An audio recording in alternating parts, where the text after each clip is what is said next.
কায়রোর সবুজ রত্ন আল আজহার পার্ক কিংবা হাদিকাতুল আজহার নামেও বেশ পরিচিত এই পার্ক।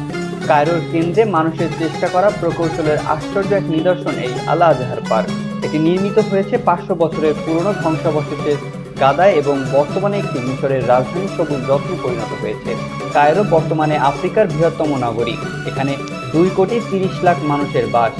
চারপাশে মরুভূমি আর নোনা জলে বেষ্টিত হলেও শহরটিতে মানুষরা চাইলেই ব্যবহার করতে পারেন এখানকার সবুজ ভূমি। 1984 সালে আগা খান ট্রাস্ট কায়রোর কেন্দ্রে একটি পার্ক নির্মাণের আগ্রহ দেখান, কিন্তু এর জন্য ভালো জায়গা পাওয়া খুব একটা সহজ ছিল না। তাই শেষ অবধি আল আজহারের 500 বছর ধরে 33 হেক্টর এলাকা জুড়ে অবহেলায় পড়ে থাকা পুরনো জঞ্জালের ভাগাড়ে এটি নির্মাণের সিদ্ধান্ত হয়।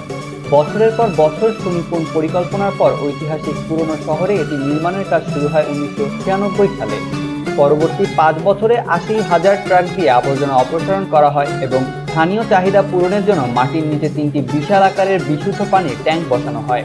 কাজ শুরুর 20 বছর পর 2004 সালে পার্কটি নির্মাণের কাজ শেষ হয়। আনুষ্ঠানিকভাবে এর উদ্বোধন হয় 2005 সালে। পার্কটি নির্মাণ করতে ব্যয় হয়েছে 2,55,00,000 ইউরো, যা দিয়েছে আগা খান ট্রাস্ট। ঝর্ণা ছাড়াও পার্কে রয়েছে রেস্তোরাঁ, কৃত্রিম লেক, লাগানো হয়েছে 6,50,000 গাছগাছালি। তবে কায়রোর পুরনো শহরের মহিমান্বিত রূপের তুলনায় কখনো কখনো এটা যেন কিছুটা মলিন দেখায়।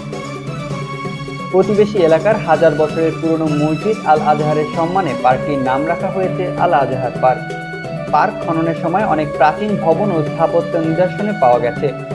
কথিত রয়েছে এই হাদিকাতুল আজহার বা আজহার পার্ক সুলতানাতের সময় সুলতান আকামরা এখানে আলোচনা করতে আসতেন এবং তাদের বিবিদের নিয়ে বিকেলে কায়রোর অপরূপ সৌন্দর্য উপভোগ করতেন।